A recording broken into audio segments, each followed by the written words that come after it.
मुझे पूरी उम्मीद है कि हमारे प्राइम मिनिस्टर, हमारे एमईए जयशंकर जी पूरे घटनाक्रम पर बीते कई हफ्तों से जो चल रहा था उस पर नजर बनाए रखे होंगे। उसका एक ब्लूप्रिंट भी होगा। हमारा मानना है कि अक्सर लोग सोशल मीडिया के दौर में त्वरित प्रतिक्रिया दे देते हैं कि कोटा के कारण। ऐसा नहीं है, ये मल्टी लेयर्ड आर्किटेक्चर है।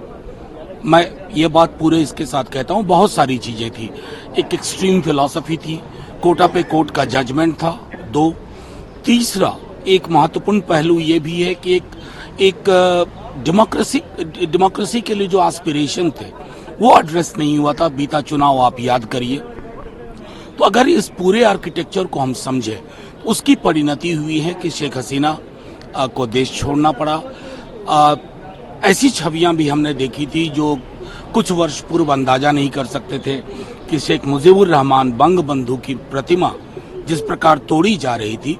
तो मेरा मानना है कि इस मल्टी लेयर्ड आर्किटेक्चर को समझते हुए हमारी सरकार जो भी निर्णय लेगी हम उसके साथ हैं।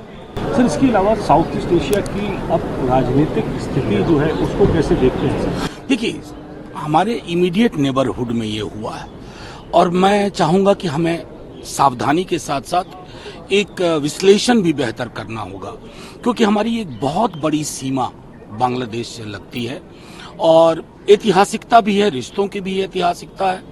दूसरे नेबर के मुकाबले बांग्लादेश के साथ हमारे रिश्ते हमेशा कमोबेश एक बेहतर स्वरूप लेके रखा है इसने। लेकिन एक जिसको कहते हैं कि छद्म लोकतंत्र की क्या परिणति हो सकती है, उसका भी ये नतीजा है। दरअसल संजय राउत साहब ने जो कहा कि बांग्लादेश की तुलना जो है वो एक तरीके से भारत से कर। देखिए, मैं अतिरेक से मैं समझता हूँ बचना चाहिए।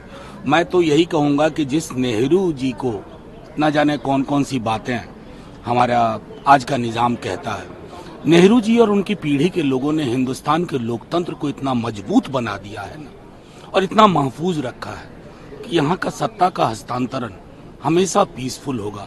यही है सारे जहां से अच्छा हिंदुस्तान हमारा। वो जो वहां पे पूरा मामला शुरू हुआ वो आरक्षण के सवाल को लेकर शुरू हुआ।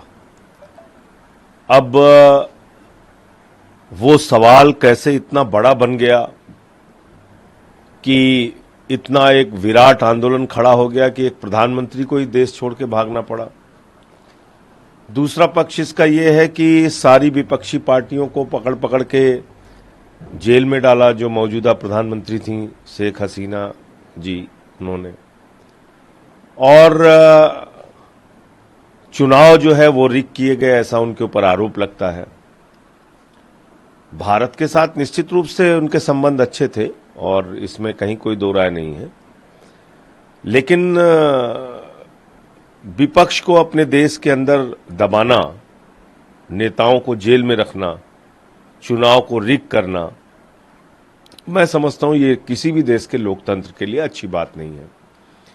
मैं उम्मीद करता हूं कि बांग्लादेश में एक लोकतांत्रिक ढंग से चुनी गई सरकार स्थापित हो, वही भारत के लिए अच्छा है, जिसका लोकतंत्र में यकीन हो। क्योंकि समय समय पे वहां अस्थिरता देखी गई है। जो बांग्लादेश के राष्ट्रपिता कहे जाते हैं, शेख हसीना के पिता मुजीबुर रहमान जी की हत्या हुई थी 1975 में। तो इस पार्टी के साथ भारत के रिश्ते अच्छे हैं, इस सरकार के साथ भारत के रिश्ते अच्छे थे, जो अब नहीं है। लेकिन जो भी सरकार वहां पे बने उसका लोकतंत्र में यकीन हो और भारत के साथ उससे अच्छे रिश्ते हों, ये हम लोगों के लिए ठीक होगा भारत के परिप्रेक्ष्य में।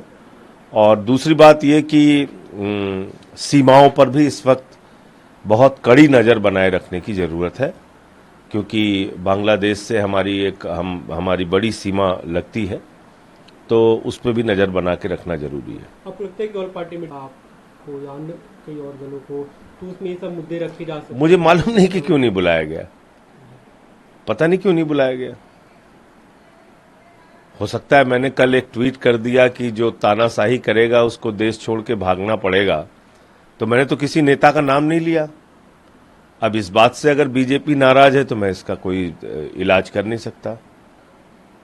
और बीजेपी के लोगों को क्यों लगता है कि जब तानाशाही शब्द का इस्तेमाल होता है तो सिर्फ उनके नेता के लिए होता है।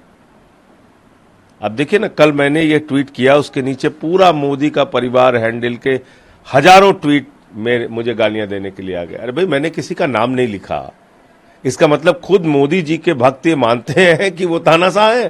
सर, अपना पड़ोसी देश है बांग्लादेश, उसकी जो स्थिति, देखिए बांग्लादेश की जो स्थिति है हमारे लिए बहुत चिंताजनक है, क्योंकि हमारा बहुत गहरा मित्र होता था। बांग्लादेश की आज़ादी में भारत का बहुत बड़ा रोल है। मुजीबुर रहमान और शेख हसीना हमारी एक मित्रतापूर्ण सरकार थी वहाँ पे, और ये जिस तरह से सब कुछ हुआ है मुझे लगता है कि ये एक भारत के लिए सही नहीं है। तो हमें नई रणनीति के साथ काम करना पड़ेगा।